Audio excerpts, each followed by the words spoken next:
We also have alumni and friends from firms in Fort Wayne and Indianapolis here tonight, so welcome.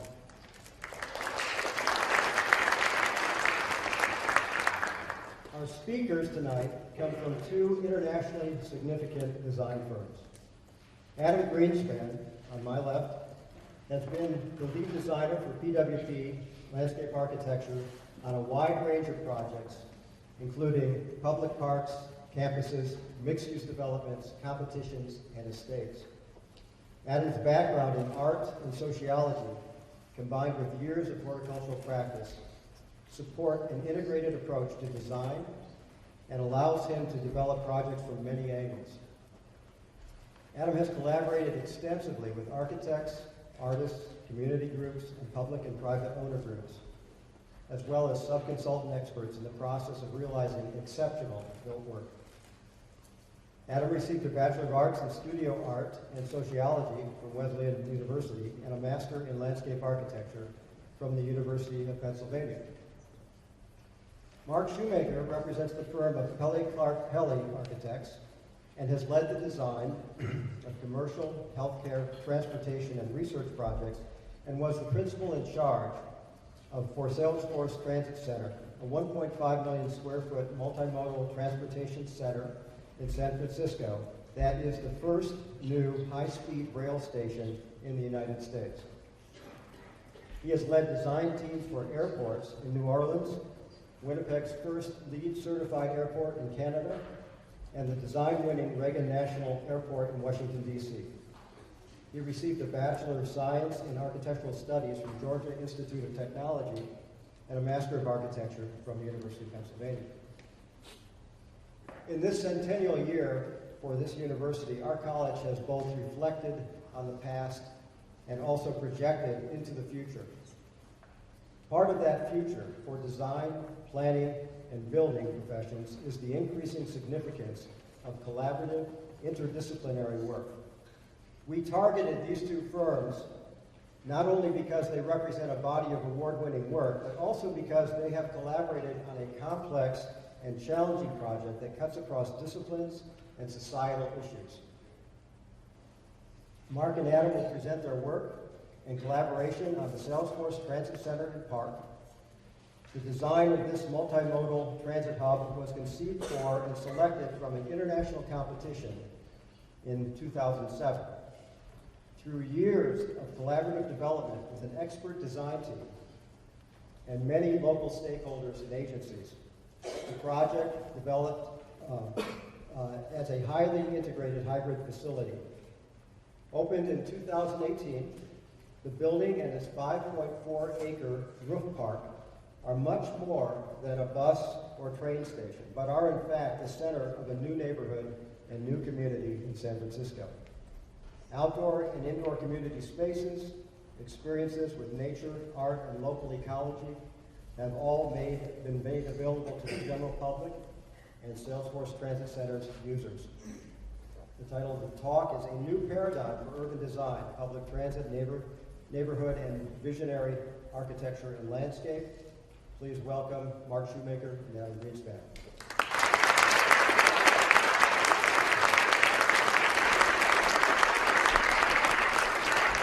Thank you, Dave. I hope everyone can hear me. I think I'm plugged in. Well, as you can tell by the title of the talk, and I'd like to think of it more of a talk than a lecture, it is more than just putting a large bus station and San Francisco's tallest building in the middle of the city. It's much more than that, and we understood that from the very beginning. We wanted this building and this complex of buildings to really create a new neighborhood for this part of San Francisco. It was a part of San Francisco that had been playing fallow for many decades, mainly because of the way the old transit station was designed and the roadways and ramps that were attached to it that led to the Bay Bridge.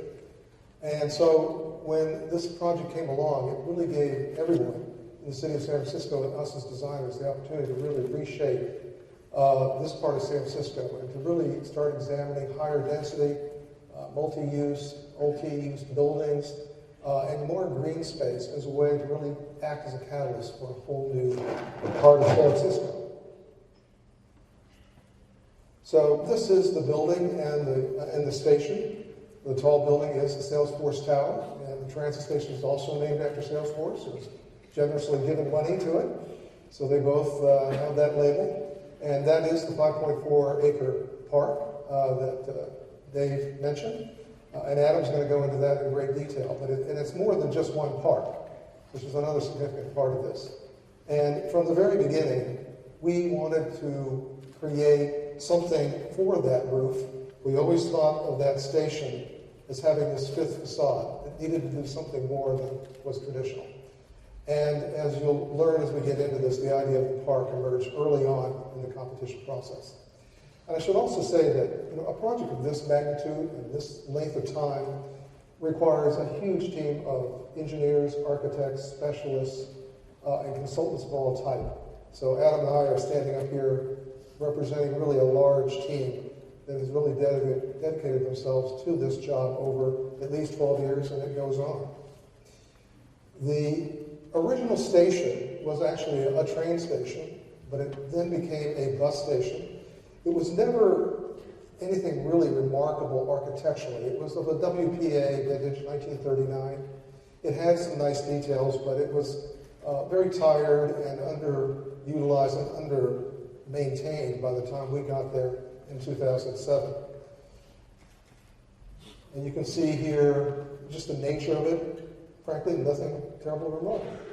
It did its job, but it wasn't the right size, certainly for the 21st century, and it couldn't really be reused. So the idea was to take it down.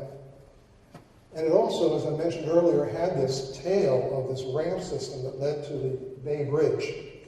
And you can start to see it here, and it really prevented a lot of sites from being properly developed.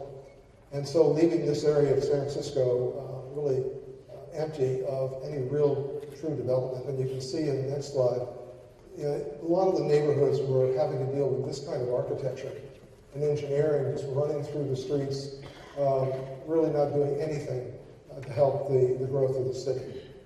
And this diagram here starts to show you the difference. The upper right is the old diagram, and you can see how it just slices through huge swaths of the city. Whereas down below, to the left, it freed up the new system, which gives us a very direct ramp to the Bay Bridge, really freed up a lot of property, a lot of it owned by the TJPA, allowing them to also sell that land for revenue to pay for the station. So it was a win-win situation, both urbanistically and financially. And it opened up all sorts of sites for development, a lot of it mixed use, a lot of housing. Last count, there were close to 7,000 new residential units, millions of square feet of new commercial space, a lot of retail that goes with that as well, a lot of it connected to the transit station. The intent has always been for the 5.4 acre park to be linked to all the buildings adjacent to it. So all of that is really starting to gel, which is really wonderful to see. Despite this building going through at least 3, we count them, economic cycles where at times we weren't sure it was going to get built at all. So it's really quite remarkable in that regard.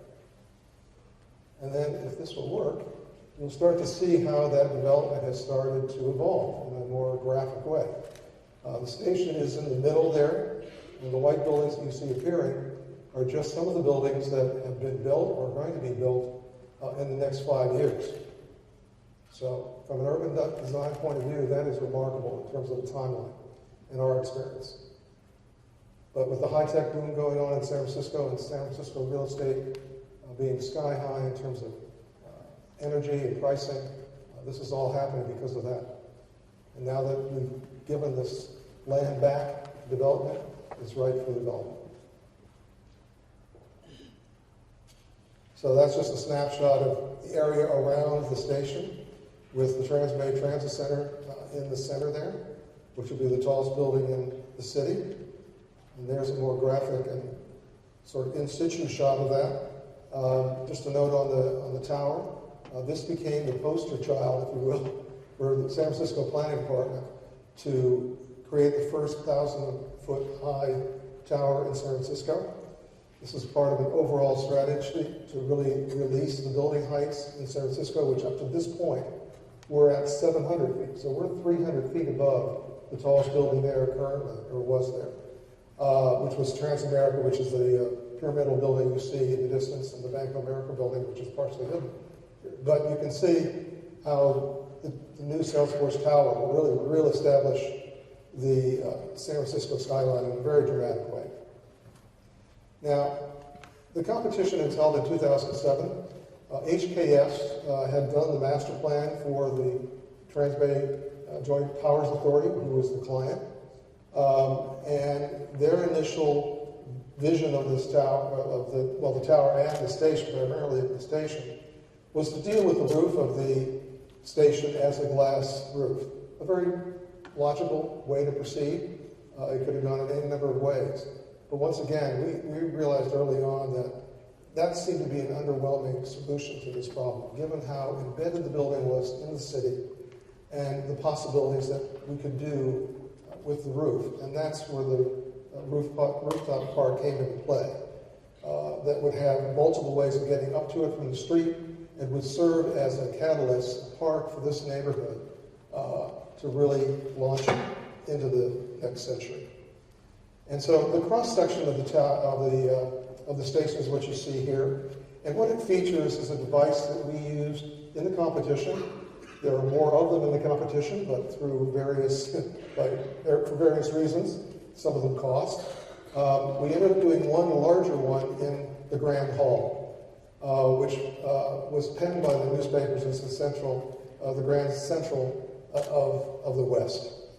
We had always wanted to create a very grand station lobby, not unlike the tradition of old railroad stations, as a gateway structure to the city.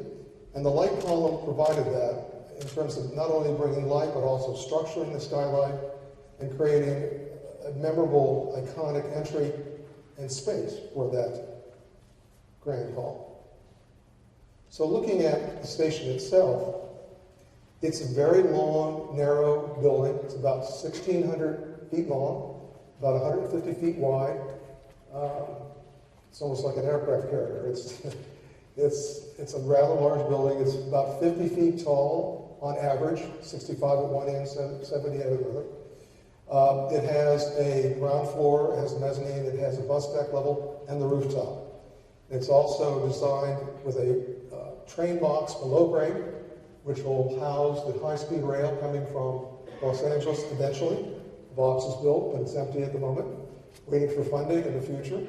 And then the base of the building was carefully articulated to avoid some of the mistakes, some of the unfortunate developments happening at other bus stations around the country.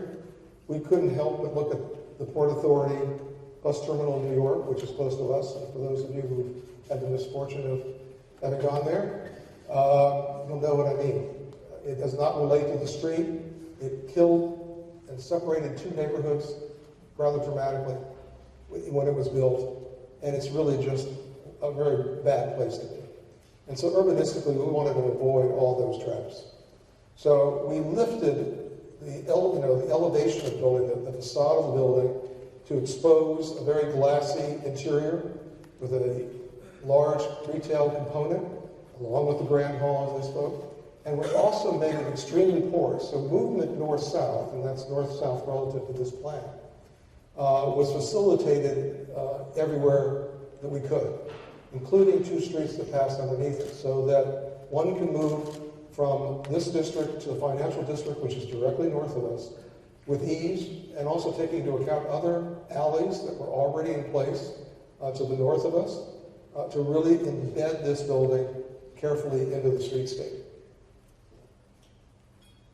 And then above all of this, we have the bus deck itself, which allows for 36 buses to berth. And you can see at the very left-hand corner there, the ramp that leads to the Bay Bridge. Very simple connection to go straight to the bridge. And then you come in and you rotate around the building with its various berths. And then all the core escalators, stairs, and the Grand Hall, which is the large sort of squash racket shape you see in the middle there, takes you down into the Grand Hall. So all of this is visible, and then as you look up through the skylights, you also see the park. So there's great transparency, not only at street level, but also vertically through the building, not only to bring light, but also to advertise the park, bring that into focus very clearly. And with that, as we did so often during the design process, I'm going to hand it over to Adam to talk a little bit about the park, and we'll move on from there. Thanks, Mark. I'm going to jump back for 1 second because this is going to come up later. So as Mark pointed out, the buses that come from the Bay Bridge, which come from the East Bay in San Francisco, drive above the city streets on this ramp, and they come into this bus deck level, which is one level below the park. And they drive around this way and pull into these bays, and then continue driving around and then back to go out. So that plays into our collaborative project, and we'll come back to that later. But I think at the time when we started the competition, which was a design competition, really we wanted to look at the neighborhood, and what really wasn't yet a neighborhood, it was really just a part of San Francisco that was sort of an industrial part of San Francisco and an area with remnants of the bridges and ramps that Mark showed in those early photos of the area. And when we mapped that part of downtown, we found that the largest green spaces were these marked here. And as far as the people in San Francisco felt, this area was far away from Union Square or Yerba Buena Gardens or South Park. But the size of all of those green spaces, those public plazas and public parks, if you added up the area, equaled the area that we had on the roof of the transit center. So what we proposed was not only would this be the fifth facade of the building that people looking down from those tall towers would see, but that this also was an active and usable part of the outdoor space in the city. And we looked at a couple other precedents in San Francisco to sort of shape our thinking about how we would develop the park. One was Golden Gate Park, and while it's much, much, much bigger than our site, you'll see that its orientation and its disposition is similar. It's very long and skinny. And what is true about it is that it changes. There's a sequence of experiences through this big park, this regional park, as you move from east to west. Where you touch the city, we have the urban experiences, the places where you have big concerts, music concerts that connect to the city streets. There's a carousel, there's play fields and a kid's playground, and all that kind of intensive use. As you move west, you go through the cultural spaces of museums, then to more natural gardens and native planting areas, until you meet the beach, at the far western end. What we also had here were a number of neighborhood parks with cities where the neighborhoods and residential areas were built up around them after the parks were established, early in some cases. And so people use those parks as the neighborhood gathering place or the neighborhood green in the center of places that weren't necessarily residential prior to the establishment of the park.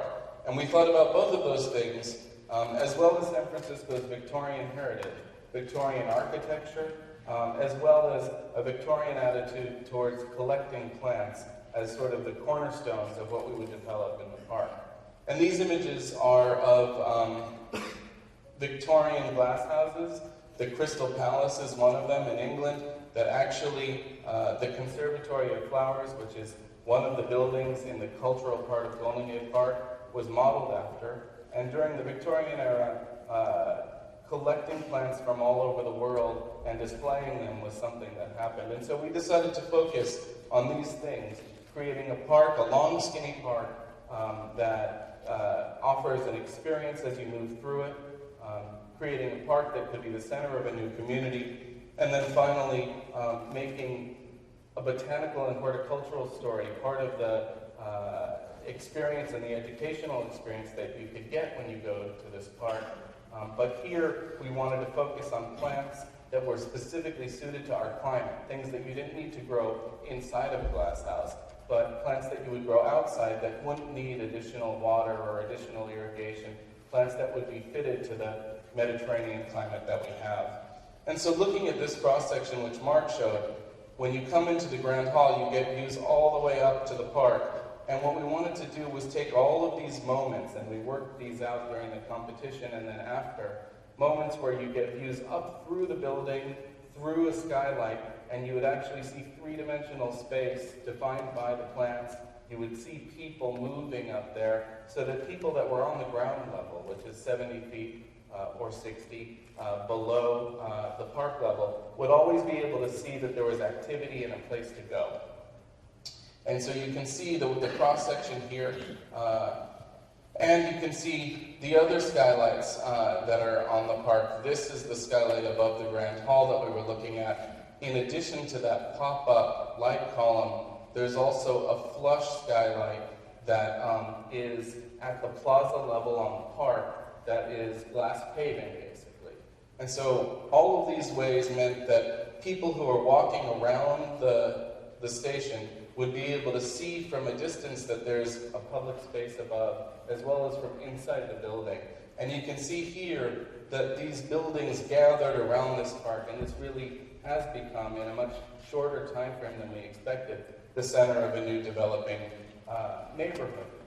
And as part of the competition concepts, we put forth this idea that this park could be highly programmed, that there should be a schedule of events, activities, and different ways that people might use and could use the spaces, but that should be managed by the owners or by the operators of the building, so that there were always reasons to come up, and for the people that live around there on the weekends or in the evenings, there would be things to do.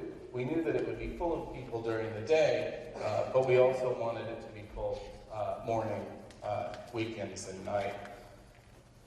Mark mentioned the big group of sub-consultants and collaborators that we worked with. I think Atelier 10, Burrow Happold, Arup are all worth mentioning, as well as Adamson architects.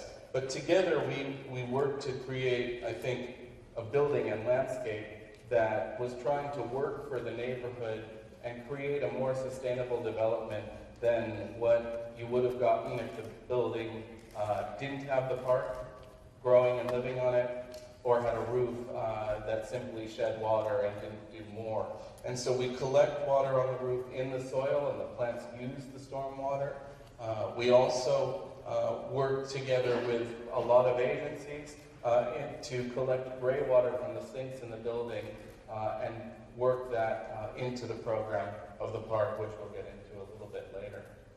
But you can see this was a concept image from early in the design process that really talked about seeing, a space and a place up there so that this would have an identity on the street level and call people up to it. And that happened in all these different ways, like I said, from outside the building, from inside the building, and then today, from the bus deck level looking up. And specifically, the planting that we chose to surround the skylights was meant to be an event from inside when you look up and call people to it and show three-dimensional space there, but also not grow over the skylight, blocking light, from the interior, which is another one of the main reasons that the skylights exist, obviously, or perhaps the main if you're the architect. This is an image from the streetscape from a few months ago, just after opening. And this is a concept image of the plaza in front. And one of our competition concepts was to have a funicular, which became a gondola, like you would go up a mountain when you're going to ski or going up to the snow. This gondola moves up through the plaza to bring people from street level on the plaza up to the park level. And that really isn't the most efficient way to get up and down here, but it's a way that, something moving and something dynamic calls out that there's a special place up top. And that gondola is just about to open and is part of the actual project in the end, constructed by the developers of the tower here as part of their contribution to the development. Specifically at the park, what we tried to do was create as many routes up to the park from the street level and from the levels of the building as possible. And you can see in green, these are all of the ways up from the street level. And some are stairs, some are escalators, and some are elevators. But what we also did as part of the competition was propose that the Salesforce Tower, or the Transbay Tower as it was known then, connected via a bridge directly onto a plaza at the center of the park. And so people that are above the level of the park can come down to it and walk out. We worked after we won with city planning in San Francisco to require, as part of entitlements for other sites adjacent, that those developers needed to set a floor level at the park level and bridge onto it. So ultimately, we have a second bridge that's there today. So 2 bridges come directly onto the park. And in the future, Mark and Clarke Pelli are working on a tower on this site that will have a bridge that comes directly into the park. And so early on, there was the question of how will people and the public know that there's a public space there, and will it be used? I think we were concerned and tried to make that as accessible as possible. What we found since it opened is that it's very popular and in a way, we hope not too popular for its own good. Mark mentioned that it's not only one park. It's not a park. It's 5.5 acres in size, but it's not a 5.4 acre square. You couldn't have a giant concert and have everyone come and have everyone, it holds about 6,000 or 7,000 people total, hear the same concert because they're strung out over 4 blocks long. And so instead of acting like one park, it's sort of like a series of different neighborhood block-sized parks. At the center is the plaza, which is off of the square that's on Mission Street and directly accessible from the Grand Hall, where you can come up an elevator or come up the escalator underneath this skylight, which is the glass paving in the plaza.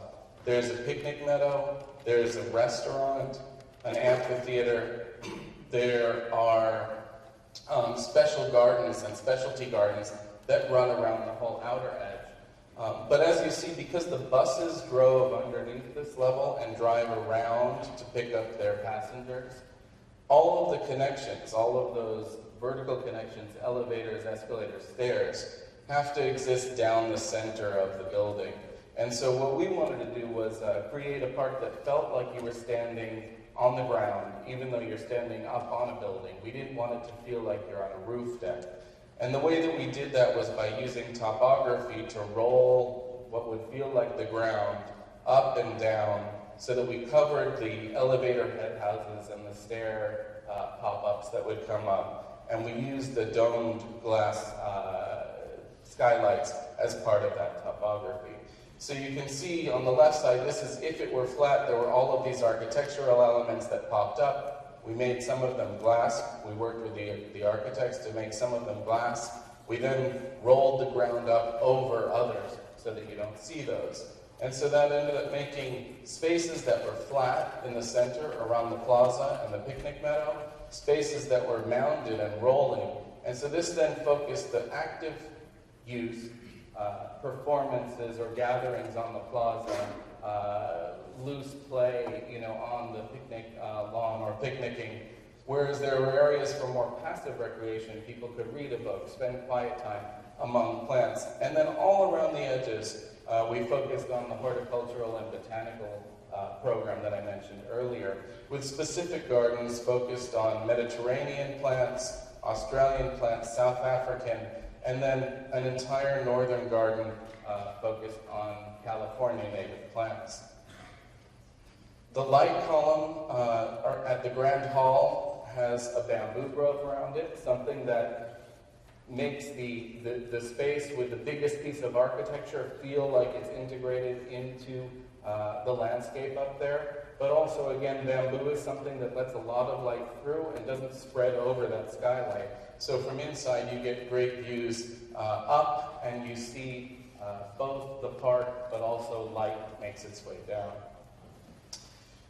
One of our other collaborators was Ned Kahn, an environmental artist, and his idea was to use the movement of the buses as the generator of a piece of installation art in the entire park. And so he came up with a scheme where buses would trigger jets in the park, and you would see through the jets that were moving at the same rate as the buses that were moving underneath you on that level. And we worked with him closely in the competition concept to come up with this idea of a linear fountain on the north side that would use jets to register the buses, and that kids could run alongside on the path or even step in when we have warmer days, which we thought at that point were very few and far between in San Francisco. This is just after it was built, but before the park had opened.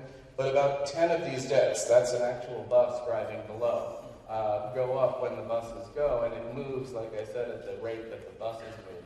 But when there's many buses, which as it gets used more and more, many buses moving at one time, it's the same amount of water, so all of the jets will get lower, and you'll see many blobs of water moving up and down.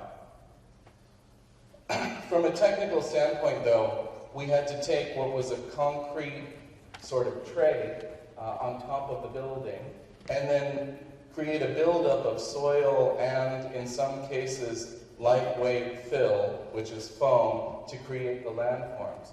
What we tried to do and succeeded in doing is creating as much of a horizontal, connected mass of soil as possible, so that all of the trees and all of the other plants have as much area to extend their roots and will get good growth on the trees. But we also had to make sure that we have really good drainage, and we had to balance that with the structural engineers' weight calculations and requirements. So over the whole park, there's about an average of 3 feet of soil, but the depth ranges from 4.5 feet at the deepest places, which is around tree pits, to about 18 inches where we have lawn or other grasses. And so that outer edge of the park, I've described what's the social center of the park. That's where all the people go and where they all stay and enjoy themselves. Part of what we planned for the outer edge of the park were these botanical and horticulturally focused gardens that also could work as habitat for native wildlife, thinking that we have flying members of our community that could come. In the competition, we had some swimming members that we thought we would need to bring there. Ultimately, the waterways got taken out of the project, but we have seen plenty of San Francisco's flying residents coming to the park. This shows the distribution of gardens. And what you can also see is a concept which was for a plant rail that runs next to the path so that people don't go in these habitat gardens, but the plants are able to really take over that space.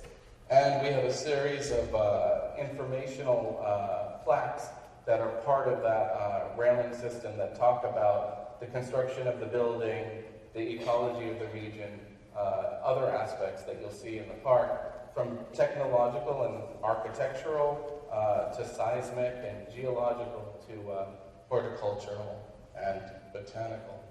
The California Garden, as I said, is on the north.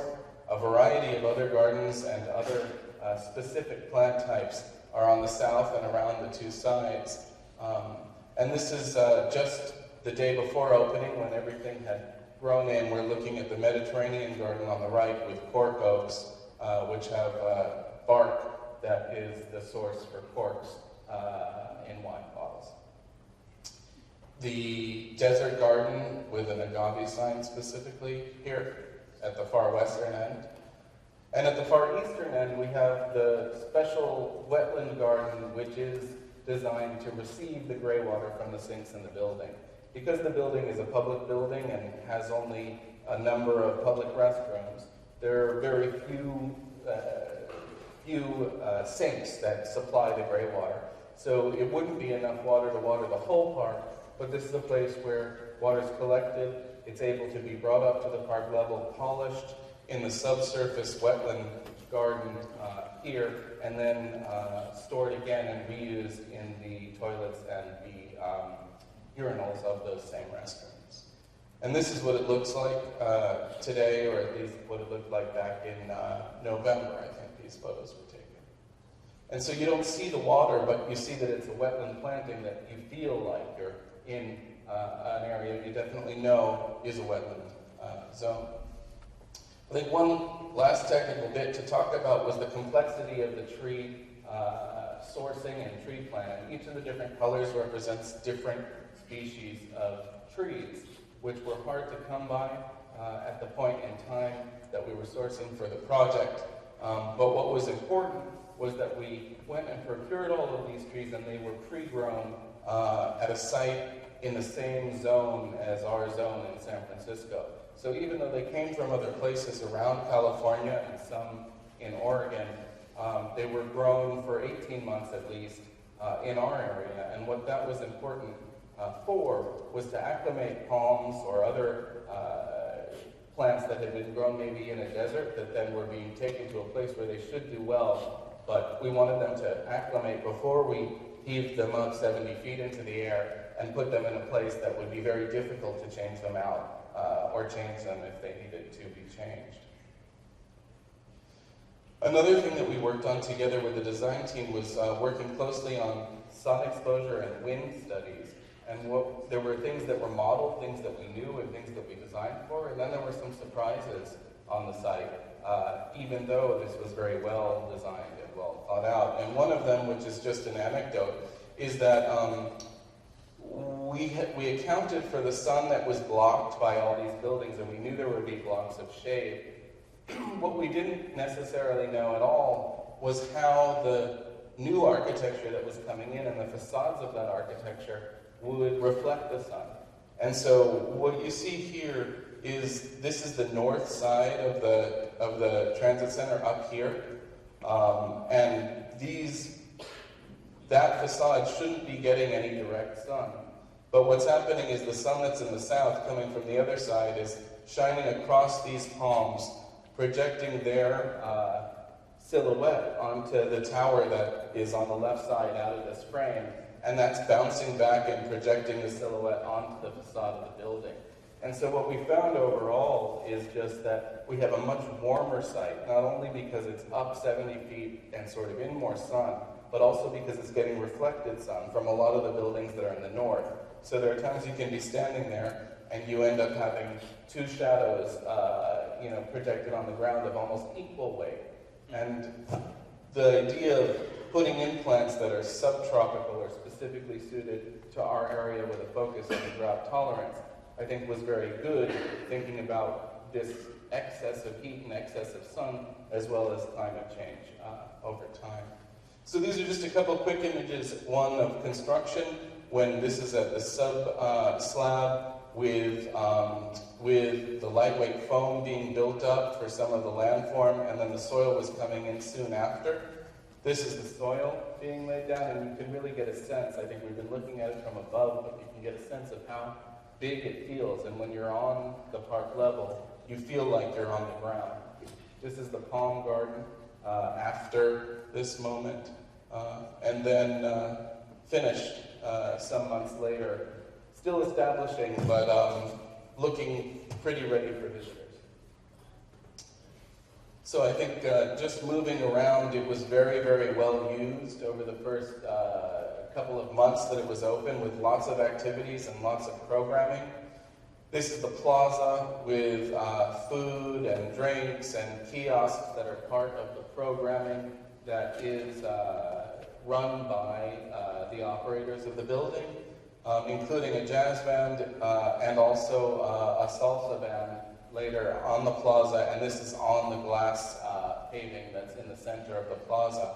And so you can see here the simultaneous experience on the plaza and on the glass during the salsa dance, and from under the glass in the Grand Hall. Again, really calling people up, and it's something that you don't experience every day. So the real flying residents of San Francisco coming in regularly behind the plant rail, and a monkey puzzle tree here to puzzle monkeys, but they haven't come yet. Yeah, another aspect of the park that was unexpected is the weight. Where the station sits used to be part of San Francisco Bay, so it's all landfill. So we had to drive micropiles down to bedrock, which was 300 feet. And what we found, there was still a great deal of uplift that we would have had to have dealt with structurally. But the weight of the park, as it turned out, really helped to compensate for that uplift. So, in many ways, the park helped us to economize our structural system, and frankly helped us to afford the park, ultimately. And there's a great argument for having the park. And that gets back to something as we talked about at lunch. Any of these large projects, we found that to really be successful, we as designers have to focus in on those key issues that are essential for the project to be successful, and not fight every design battle, everything we wish to happen at every stage. And that we wanted to focus on certain elements instead and really be steadfast on those so that we could weather the years of assault that were ahead of us in terms of the client group, the politics, the economy, so that over that long time span, we never let our focus become dissolved in some manner. And the park was one of those key factors, one of those key places that we really wanted to always hold on to no matter what. There were constant assaults on that park over time in terms of cost and maintenance and so forth. You can imagine how some people might think this was quite an extravagance. The other key element was the enclosure of the center itself. It's actually legally called an awning by code. But what we wanted to do is to create a very porous, sculptural, friendly enclosure for this bus station. It's essentially a bus station above ground. And as I mentioned, the Port Authority bus station in New York, here again, it was a learning experience. And also, it also wanted to be breathable because we were using not only natural ventilation, but we needed to exhaust the bus deck, pardon. So this had to be a breathing element and open to the air. And so we came up with this idea of a superstructure that would hold up the bus deck and also hold up these compound curves that would run the entire length and give the building scale and character. And we enlisted the help of Sir Roger Penrose. He's a mathematician out of Oxford. He is a colleague of Stephen Hawking's. He came to our attention several years before the station because he was developing interesting patterns, non-repeating patterns that he was experimenting with. And he was doing them on flat surfaces. And we found them very intriguing. We thought also as part of the narrative of this station, given that it is in San Francisco, the high-tech companies, all of that, that the skin needed to have a certain complexity, a certain interest. It couldn't be a one-liner. I mean, we could have done perforated dots and perforated squares, and all the things that we all see so much. We wanted to go beyond that. So we contacted Roger, and he was more than happy to collaborate with us. Of course, as I said, he had developed all of these on a flat plane. We wanted to do it on a compound curve. And long story short, we spent probably a year trying to translate his geometries into a workable metal skin in which his panels and his pattern became knockouts of these diamond shapes. And that was the final pattern that we developed for the station. It had to be a scale that was readable from a distance and open enough that the building could breathe, as I mentioned. And also, we chose to go to a very light color to enhance its friendliness and also enhance the contrast within the pattern itself. This is one of Roger's early experiments. And so, this is the real thing. And it gave us also this delightful transparency, a lot that we couldn't have calculated beforehand, but it has turned out to be such a wonderful translucent and sort of diaphanous kind of container for the bus station that it has really given it real character. And at night, we have lit actually behind the skin, the superstructure, just the superstructure. And so this thing glows at night without being a hindrance from a light pollution point of view. But the real light is really at the base of the building, where we have retail and restaurants, and of course the Grand Hall as well, and the various passageways I mentioned that give this building this real connection to the neighborhoods and allow people to pass through. Another detail of the project, which is an idea that we have pursued in a number of the projects we've done, particularly at Washington National Airport that I was also involved with, is the idea of collaborating with an artist from the beginning of the design process. Not just bringing them in at the end and putting a piece of sculpture in the plaza, but really integrating art into the building as a method of, once again, trying to create a sense of place and also connecting the building to its context.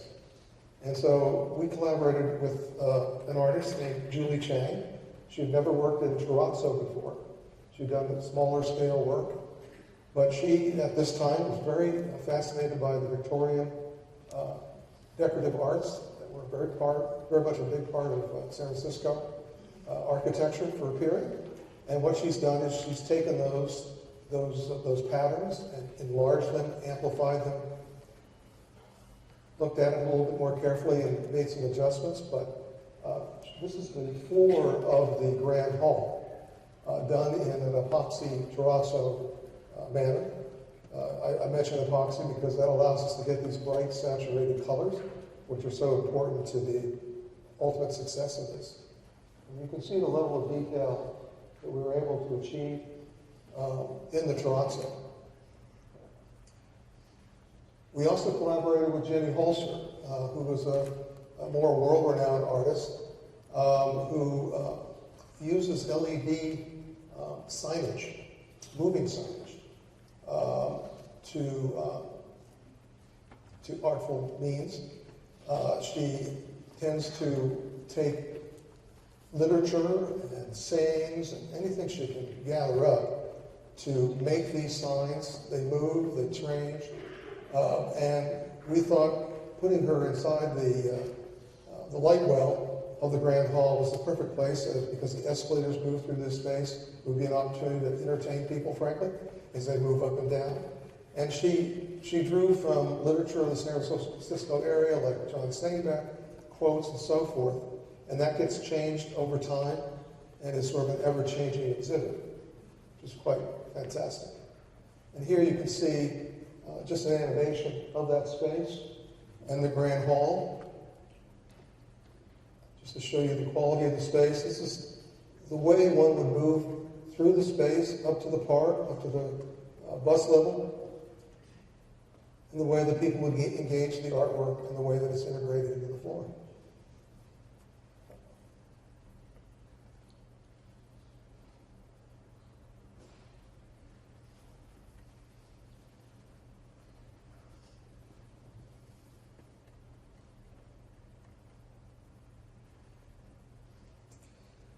So just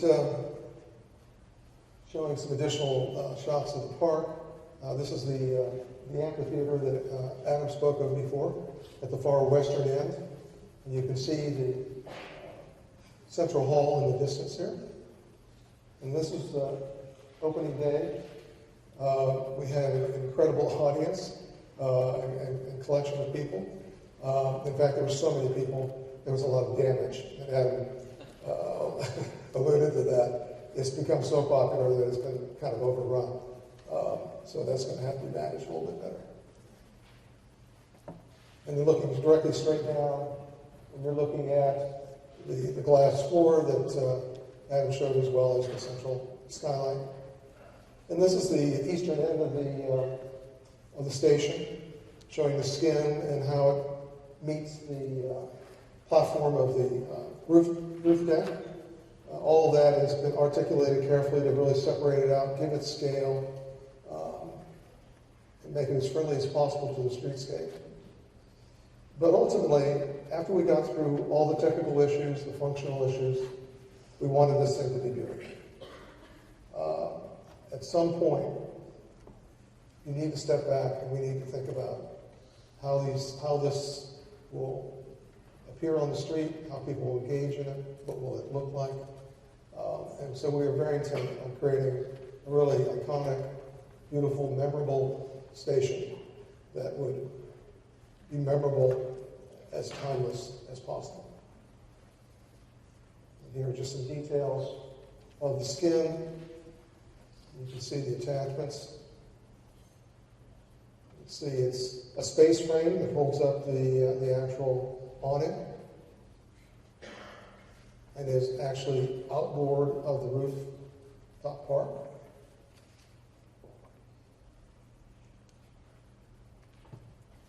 And then from within the bus deck itself, we didn't want this bus deck to be your traditional dark, dingy space. There's been money and design talent put into the ceiling, skylights. The looking through the awning is extremely beautiful. A real high quality level of finishes to really make this a place where people want to stay. And that carries all the way down into the train box as well. And we are also looking to bring natural light as far down as we could. This is the end of the light column coming through to the lower level, and actually it penetrates even further down into the actual train box, which has not been built yet, but eventually will be. And here's a good shot of the skin and what that looks like from the inside out. So let me talk a little bit about the tower.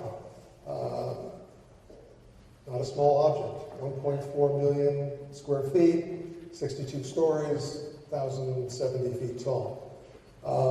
Reestablishing the skyline, as I mentioned, of San Francisco. Initially, Salesforce was not on the horizon. It was going to be a multi-tenant building, but we were obviously very aware that this was going to become the new icon. This was going to be the postcard of San Francisco for many years to come. So we wanted to create a building that, one, had an incredibly handsome profile. Of course, it had to do all the usual things buildings of this type have to do in terms of lease steps, square footage floors, tight cores, and so forth. But we also wanted to, for sure, make sure the building met the ground in a soft and friendly way as possible. We also didn't want it to be a one-liner in terms of its curtain wall and its articulation. So it is a building that is highly crafted in terms of its curtain wall. It's a wall that allows 100% fresh air movement through it. It has curved glass insulated units on the corners. And the lobby itself is a very open, transparent lobby, which has become the real lobby for Salesforce. And here you can see that on Mission Street. And it's really a credit to also the San Francisco Planning Department, which has been forcing all the architects to follow this kind of approach in terms of lobbies that not only house the usual information desk, but also retail. And here you get a sense of the articulation of the tower.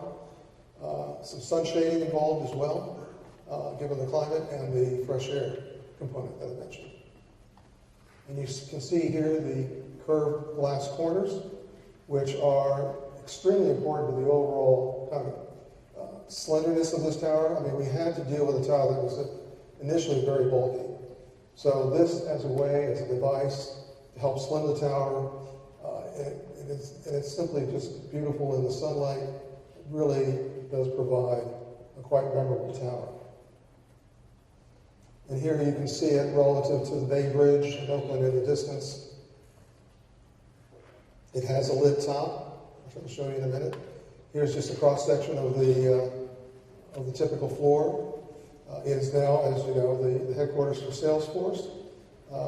Most of the offices are very much open offices. They're also Ohana floors, which the CEO, Mark Benioff, has in all his buildings. And they're essentially a super amenity floor.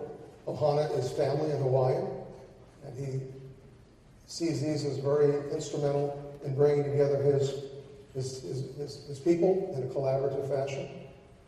And of course, with this building being the tallest building in town, the sights and the view are really quite considerable, as you can see here.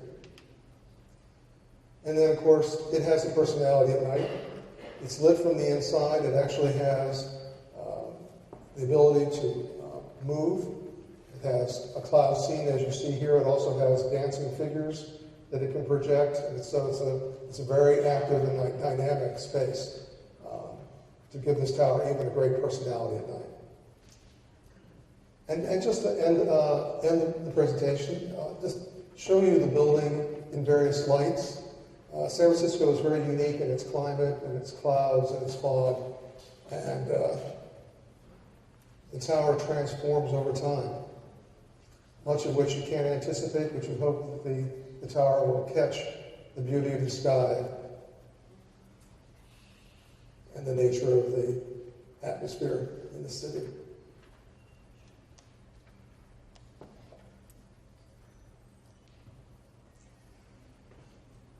And that's it.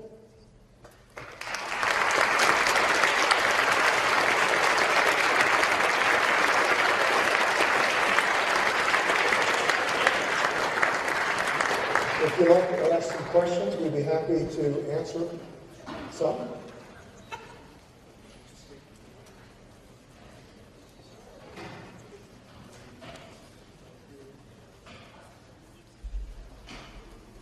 I know we didn't cover everything. So. Let's just answer one. Yes, sir. Yeah, what is the name of the tower that's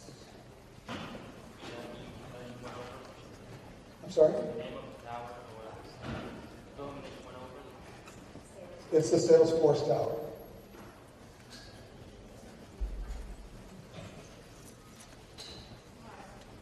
Yeah.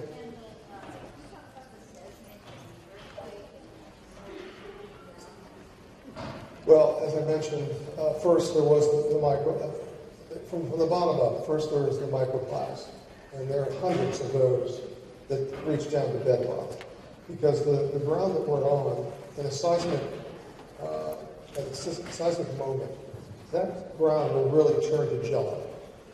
That's how it's been described to me. So the building has to have that anchor.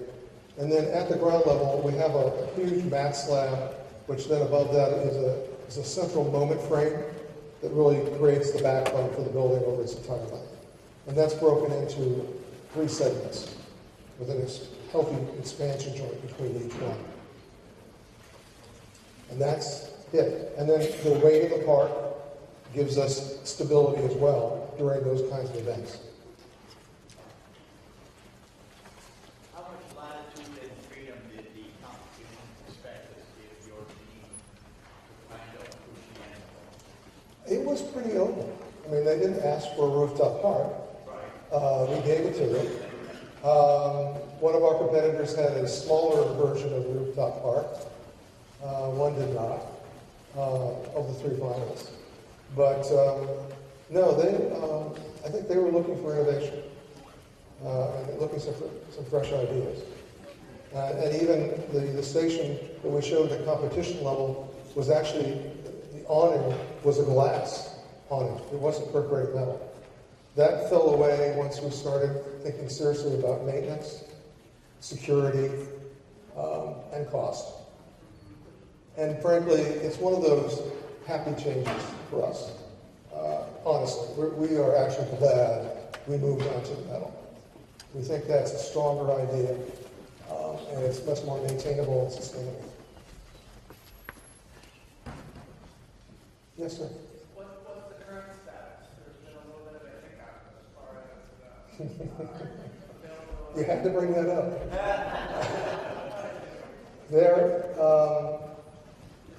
The good news is it's not a design flaw. What he's talking about, it was discovered when they were putting some fireproofing on some of the steel on the underside of the station in one of the areas crossing over the streets. This gentleman was putting on the fireproofing and he noticed that there was some cracking at the beams. And he was smart enough and wise enough to actually bring it to somebody's attention before he sprayed the fireproofing all over. And so that alerted everybody. The way that it's been explained to me is that it's not a design flaw, it is a fabrication issue. And what happened was that when you weld 2 pieces of steel together, you need to preheat both pieces of steel to a certain temperature. If you don't do that, the piece of steel that's not properly tempered goes fragile and brittle. And that's what happened. And it's only happened in that one place. However, what they're going to do is they're going to replate all those joints to make sure that it's as safe as can be. Of course, being a public building, it's going to take a little time. It's going to go through a process. And they're going to do it 110% to make sure it's safe. And it will reopen in July. But I think the good news about that is that the plants that got trampled on the first day because we opened quickly have had a chance to really establish, and so we're ready for crowds. So, any other questions? I have a question. Have you done any post-occupancy evaluation in terms of connecting community and what that's changed? No, it hasn't. It wasn't open long enough for us to really do that. What are the plans for that, and in terms of any metrics on sustainability? Well, the intention is that it will be there will be a post-mortem on everything like that. I think we need to open all the retail. I mean, the building has to really fully open, which even in July it won't be fully open in terms of all the retail and all the other operational parts of the station. So I think that will have to happen first. And then the TJPA will do their evaluation. I think what had been happening over the months that it was open was that there were counts, visitor number counts at all different times of the day as a regular part of the park programming and operations. And that was being tracked for the days, and weeks and months that it was open. But it was something that we were eager to watch, and see how many people engaged in activities and programming that was specifically programmed and how many people were just coming up, for other reasons and things. And all of that, as well as the drainage and everything else, will be tracked in a way that's much more exhaustive than other projects, because you're not able to on other projects that aren't as, separated from other systems in a certain way. Plus, of course, the train box itself is not open yet, so that's also down the line probably a bit. So we're hopeful for that, but that's especially in California's recent financial issues, who knows what's going to happen. But the box is there. We're now looking at, Tesla's looking at the box in a temporary fashion to park cars and to charge cars. So we'll find a use for it, but hopefully it'll be eventually a train. Yes? Anybody? Yes, sir. A few times you mentioned that you're kind of reestablishing or remaking or creating a new icon for the city of San Francisco, which then creates a new context, moving the infrastructure and then everything around it. Now the buildings are going to be responding to the park, to the transit hub, and to the industry being built around this. How can you start to negotiate if it's going to be too much developer-driven versus a context that can organically grow with the new development of a park and transit system? Well, that falls to the San Francisco City Planning Department to a large degree, if I understand the question. And Adam can speak to this because this is his hometown, more or less. But San Francisco in general is going through a bit of a crisis in terms of development in general. And they're going to have to really figure out how they really want to proceed. So many sort of low-income areas are being developed now and pushing people out that were traditionally there before. And some of the funkiness that was part of San Francisco's charm is also getting pushed out because of this rush to development, because of all the companies moving there. So how that ultimately gets managed, I think, ultimately has to come from the city. We as architects are not always in a position to dictate that. But it is an issue, particularly in San Francisco, since it's such a boom. That may not last forever, and it will subside, and it won't be as much of an issue as now. But housing is a big issue in terms of cost of housing. I know there's a lot of subsidies going on in the trade-off between development and low-cost housing, but is it enough? Probably not, given the number of people that are being transplaced. It's kind of funny where you provide this great public space. I know. And then they're being spent on shit. But it is providing new residential units, it's providing a larger economy for San Francisco. All of that eventually makes a difference, a positive difference. How it's actually manipulated and parsed out is a bigger story. So, yes. I guess it's kind of like a three-part. One is the park open 24 hours. Two, how popular does it get? If you said you got like kind of like an overpopulation, and the third part is, do you believe this will push like more projects like this, like forward, something like that? Answer your second question, yes, I hope so. As far as the openness, is it still 18 hours? Is that the plan? Yes, 6 a.m. to 10 p.m. is the operating hours that they're thinking of there. And that was the third and the second. What was the first again? The first one was the 24-hour one. The second one was the overpopulation. Oh, yeah. On that, it's interesting when you work on a collaborative project with architects and it's entirely on a piece of architecture. And then it's a question about what codes, get applied and how do people apply codes to different places. Ultimately, there's a maximum number of people we're allowed to have on the park because of exiting down the stairs. It's between 6,000 and 7,000 people that can be on the park. But through the design of the park itself, with the plant rail, with densely vegetated areas versus paved areas versus, areas with lawn, the total number of people that can spend time there should fit the number that is able to be up there.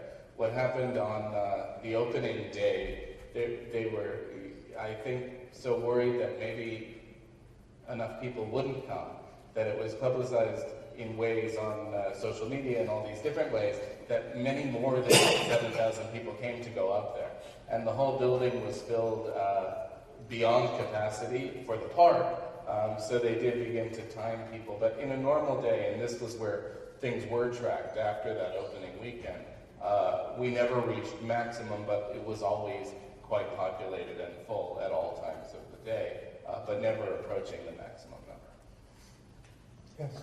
I'd like to know how the bus station interfaces with other forms of transportation. One thinks of taxis, private cars, and of course Ubers, and so forth. Is there? Well, we have taxi lanes on the north side of the station. There's also a surface link with BART to the north of us. We don't have an underground link yet, but that's a possibility in the future. There's also the idea of even a further bus station further east to expand. And then, personal vehicles is a fairly low element within this mix as designed. There are drop-off points, kiss and ride areas, but that doesn't seem to be the pattern that's going to happen. It's mostly through BART and through walking to the site from within the city.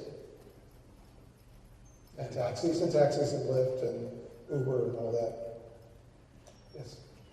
In talking with the high-speed rail, is this Hyperloop 1? Can you say?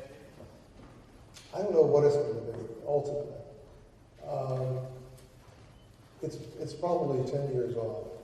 The technology will be different by the time we get there. Right. But it's supposed to be the state of the art. And it's to cut the trip down from Los Angeles to San Francisco to almost what it is right now as a plane ride. So, yes, sir. Can you talk about the collaborative effort, the back and forth thing? Was it a linear process? Somebody did something and then somebody did something after that? Or how did it? No, it's not. It's linear sometimes, but not always. I'll say something, you can say something then. But, I think both offices have always had a design process that was collaborative, so it's not something that we give a second thought to. I think it's a give and take. We sit in a room and we throw ideas around, and we have enough mutual respect, which is a very key thing, by the way, that it happens. And egos are kind of left at the door, and you just come up with the best ideas you can. And I think that continued all the way through the process, and it certainly happened between our two offices, but also the engineers as well.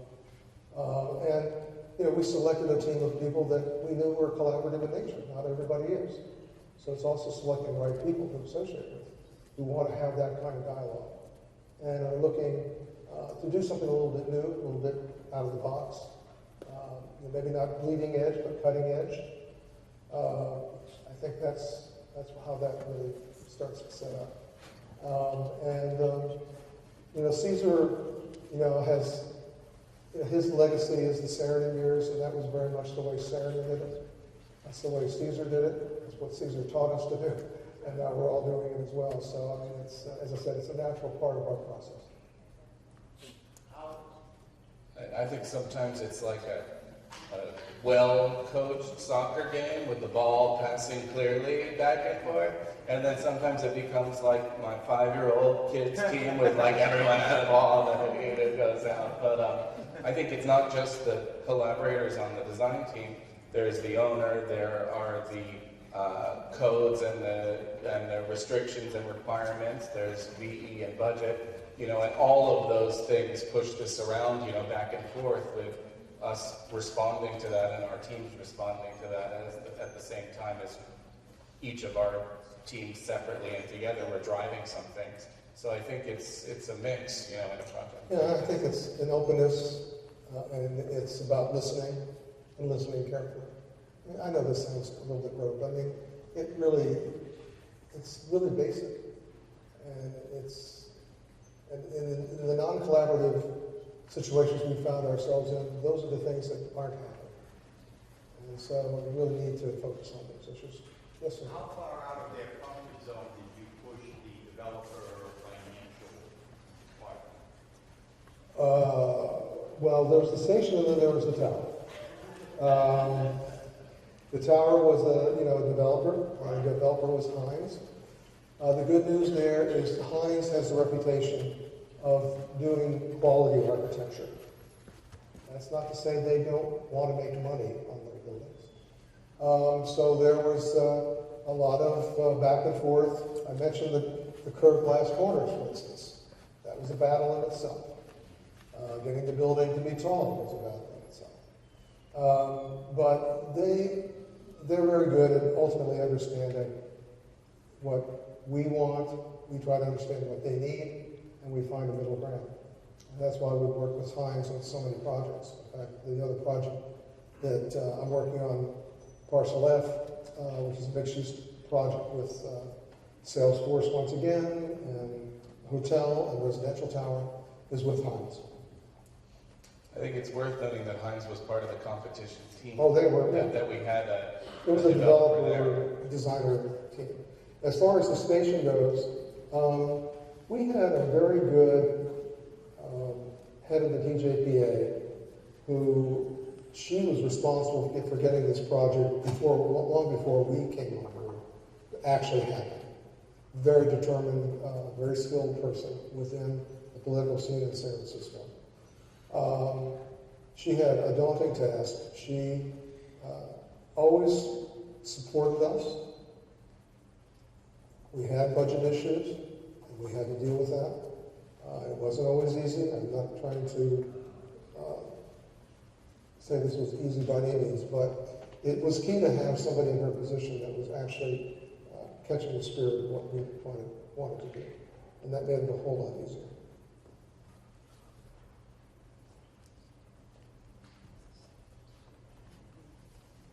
Yes, sir. For each of you, biggest heartache throughout the entire process. Pardon me? What was the biggest heartache? The heartache? Is there any heartache? Oh, it was controlling the costs. I mentioned we went through these economic cycles. And especially the 2008, 2007, that zone, that was extremely difficult. And then San Francisco came back in a hurry with a big boom, and the cost of everything skyrocketed. You know, I mean, we're talking like 25, 30% more for steel. And you go, oh my God, what are we going to do now? And so we had just months and months of that kind of anxiety. How to handle the budget, how to parse it out, how to phase it, how to find a new way to do it, construct it. It was less expensive, going back and rebidding it, all sorts of things. Plus we had a Made in America clause that we had to adhere to. That also bound us up a little bit. So you know, the market was a problem. But things worked themselves out. It's one good thing about a project that goes on this long. Usually something changes eventually. And you're able to find new money. The board brought in new money to compensate for what was going on in the marketplace. And I should say the board was supportive as well. I mean, that was another key component of this as we move forward. But no, the design part was easy. It was the politics and the budgeting that really was the challenge here. And just sticking with it over that long period. I mean, it is a game of attrition, as we've talked about in the studios. You want to be the last person standing as a designer, so that you can defend it and protect it all the way through. And so you have to be clever. You have to really work at making sure that your dream comes true and finding ways to do that. And that means working through the system, working through the politics. It's not always what we were all trained to do and we all want to do, but it's an essential part of the design process, especially for these large public projects. I think there's one thing to say about an integrated design also related to that. I mean, definitely for us, it was the same heartache because landscape, you know, even when you work for the firm that I work for and, you know, that has a history and has a success sort of behind it, it doesn't mean that you get to the, you know, construction of a project and there's funding left for landscape, you know, every time. And that happens when it's around the building or next to something, but it definitely happens when it's on the top of the building. And that was something that came up over and over again right after we got the project. And we went through sort of the first phase, schematic design, or something like that, or design validation, I think, of the concept. The question came up, not how much does the park cost, because the developer team member also was supportive, you know, of the park as being part of the final design, but could the building be less expensive if the structure didn't need to hold up as much soil as we were saying it needed to have a park? And in schematic design, the structural engineers, Thornton Tomasetti, worked through this and said ultimately, because of the security requirements of this building and because of the seismic requirements of this building and the structural system that they designed, it all would have to be roughly the same cost if you didn't have the park. And as Mark talked about that, so that was early in the design. And then later down the road, it was again, whoa, everything costs a lot more because the economy has gone up and now contractors are charging 30% more for what we had budgeted, you know, years ago, something different. And at that point, it again became, okay, what if we just didn't do the park? You know, we're already digging it and building the bottom levels. How about we just don't do that? But it ended up being an integral part of the structural design where the top of the building needed to weigh as much as had been allowed for the park to weigh. So if you didn't build the park, you'd need to fill it all with concrete or fill it all with soil and not get any other uses out of it. So I think it ended up that things that were integrated design ideas for goodness sake ended up being integrated design ideas that helped the battleship get through, you know. You know, one other rough spot that we had was the director. She went to a risk and vulnerability conference in New York, at Ground Zero at one point, and she had all these security experts talking to her. And this is not to belittle it, but it scared her to death. And she came back to San Francisco wanting to be assured this station could withstand a nuclear attack, practically. And we spent close to a year going through a risk and vulnerability assessment that added cost to the building. It also delayed the building to another business cycle, and this is when costs went skyrocketing. If we had built the building a year earlier, it would have been X number of millions less. So, and then just the process of assessing what kind of security approach do you take on a building like this? Is it a place of refuge? What kind of bombs, what kind of situations are you trying to plan for and defend for? And it is an endless discussion, let me tell you. It is an endless discussion and very hard to get your hands around. And you can't solve every problem, so which problems are you going to try to solve? And what types of, why would this facility be vulnerable, and coming through it on that. So that was another difficult and intense period that had a cost implication and potentially a design implication as well. So luckily all that kind of got settled and the design stayed intact and we were able to move on. But you have these moments of high anxiety, as we said, that just make it interesting. Yes?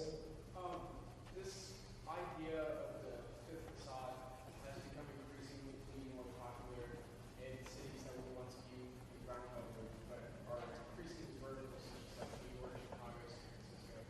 Do you think that this project has proved that it can work on a massive scale, and do you think that will affect upcoming developments in the future? Oh, no doubt. And we're already seeing it. I've seen a number of projects in Europe that have copied it. I think it will catch on. And we can't claim absolute authorship on it either. I mean, it's been done. The High Line was a great inspiration for us. I mean, so it's one of those things that will evolve and become different as it gets used more. But I think its benefit has certainly been shown in so many different locations, and particularly at Transbay. So I see a great future for this kind of community element and this kind of amenity to give back to the cities. And I think obviously it's a much more sustainable idea. It makes a lot of sense. And the economics work, even more importantly, for all the naysayers, the economics can work.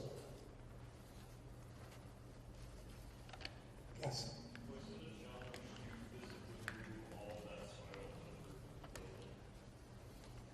I don't know. You want to speak to that? The logistics of getting the soil? It was a challenge for the contractor.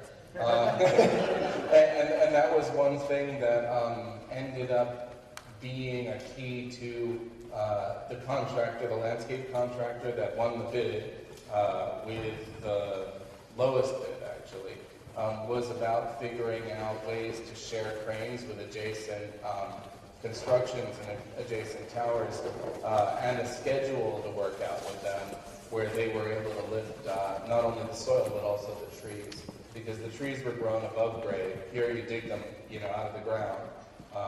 Some of them were dug out of the ground, but then they were boxed, and in California most of the trees get boxed.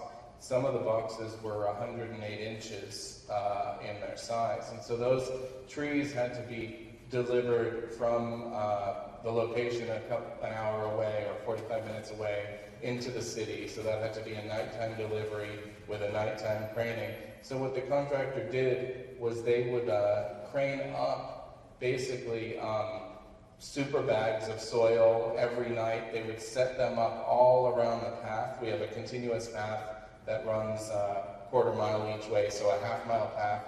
So half of the park would be, the path would have giant bags of soil set up on it every night. Then during the day they would move the soil down the other half of the path every day, ready for upload every night. They also lifted up containers, like container truck, 18-wheeler containers or reefer container size, They would lift a whole one up and set it in the amphitheater area, which would be full of the plants, the smaller plants. Those would come off during the day. In the evening, that would go down, and then another one that was made ready would go up. But it was trying to do this all related to traffic and other uses, in the area downtown. So harm, but not our responsibility. Yes, sir. Go back and change maybe several things. What would I change? That's a good question. If we could, it would have been nice to afford more of the light columns that I showed you in the Grand Hall. The original competition had a series of those along the entire length. They were smaller, there were more of them. Knowing how well the larger, grander one we did succeeded, it would have been wonderful to have a few more of those. But you know what? Nobody else knows that but now you. And some people on the team, and no one's going to know the difference. But, it's just one of those things that you sacrifice. Once again, getting back to the priorities, We had to play all these games about where monies go, and where we wanted the money to go was into the park and into the honor. We thought those were the things that were going to distinguish this building and give it a timeless quality to it. And I didn't talk a lot about timelessness, but we spent a lot of time on that word. And what did we want to do to create a building that would have that quality and would have lasting power? We didn't want this to be the building with the fad of the moment. It had to have something much more substantial. That kind of timelessness starts with the functionality and it working economically as well as physically and engineering-wise. But the idea of the shaping, the coloration, the beauty of it, as well as the tower, were also a very key thing. And so to achieve that, we were willing to subtract certain things for the ultimate goal. Keep our eye on the ball. That was the key. Yes. Was the tower and the park built simultaneously, one after another? Well, the station was built first. They were going simultaneously at one point, but the tower came a little bit later. I know you reuse the water from sinks in the building, but is there any form of reusable or sustainable power in use of the facility, like solar panels or? No, there's no solar panels that I know of, but we do have geothermal. Throughout, you can imagine we have an incredible mat of geothermal, so it was key for that. So that's the biggest sort of renewable source. I think that was one thing that came up even early in the competition and then repeatedly through design of the building was the use of natural light as much as possible and natural ventilation. And the ventilation, no air conditioning, was something that the architectural and engineering part of the design team really had to convince the owner of. Not because we use air conditioning very often in San Francisco, but just many explanations about how you feel human comfort and how humans are comfortable if they have a breeze, even if it's a little bit warmer, and if the humidity is moderate. And so then mapping those kind of human comfort requirements on the natural climate of San Francisco, and then the way that air moves through the building based on wind ended up allowing for pretty much naturally ventilated building. The client was still nervous with that, and we still had to put, and this is an actual product, we've had to put big-ass fans on the bus deck level. And these are big fans. But that's the brand name. So I have to say.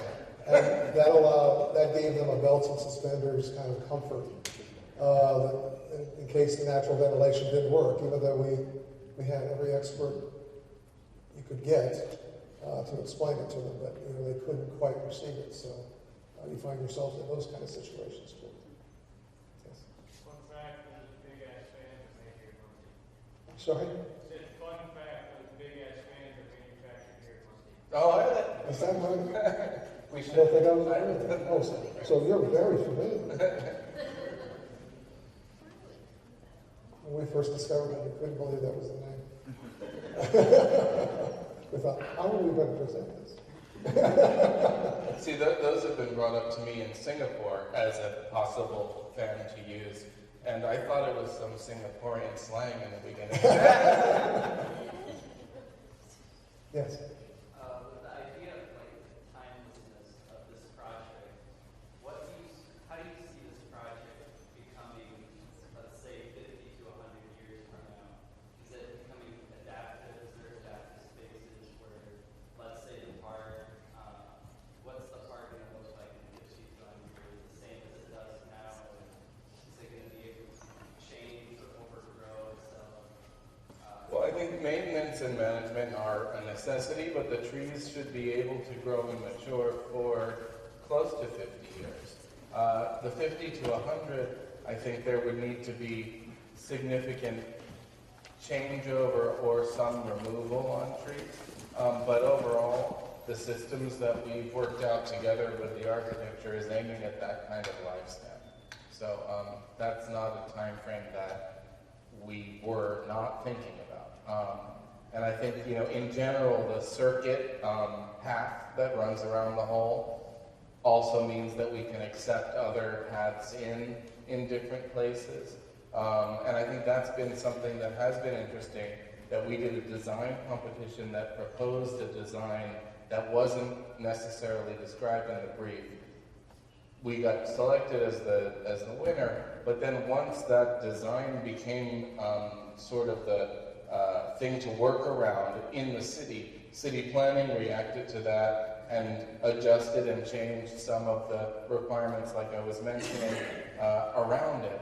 And so I think watching something that's a physical proposal affect policy, and then policy affect the next physical proposal, has been a really interesting thing, and I think that's sort of the organic way that the park might change over time also with what happens around. And there's a real possibility to get it extended to what? To get longer. They needed more bus berths. But, you don't know, are we going to even have buses in the future? Or how will buses be in the future? There was a whole lot of unknowns that we couldn't really design for. But, as far as the bus deck is concerned, it can be elongated if needed. There's been talk about it already being elongated. The park, I guess, could go along with it.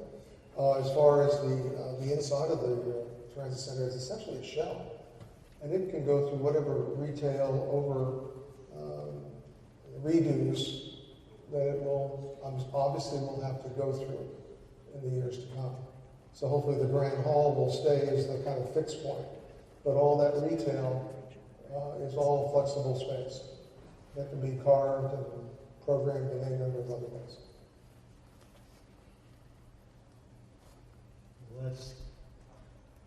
Maybe you could ask that personally, but let's thank our guest one more time.